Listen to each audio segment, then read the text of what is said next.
இப்ப எதுக்கு இந்த டீலிமிட்டேஷன் எடுத்துட்டு சுத்துறாங்க அப்படின்னா, திமுகவோட பிரதான வாக்கு வங்கியான அரசு ஊழியர்களுடைய வாக்கு வங்கி அப்படிங்கிறது முழுக்க முழுக்க முழுக்க திமுகவுக்கு எதிராக போயிடுச்சு. இன்னைக்கு தமிழக தேர்தலுக்கான தபால் ஓட்டு அப்படிங்கிறது போடப்பட்டுச்சு.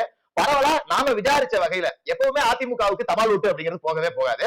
நீங்க திமுக படுத்தோல்வியை சந்திச்ச தேர்தல்ல கூட முதல் சுற்று அப்படின்னு தபால் ஓட்டு என்ன ஆரம்பிச்சா திமுக தான் முன்னிலையில் இருப்பாங்க. ஆனா இன்னைக்கு போடப்பட்ட தபால் ஓட்டுகள்ல 100க்கு 70% ஓட்டுகள் டிவிகே பக்கம் போயிருக்கு அப்படிங்கிற மாதிரி தான் தெரிய வருது.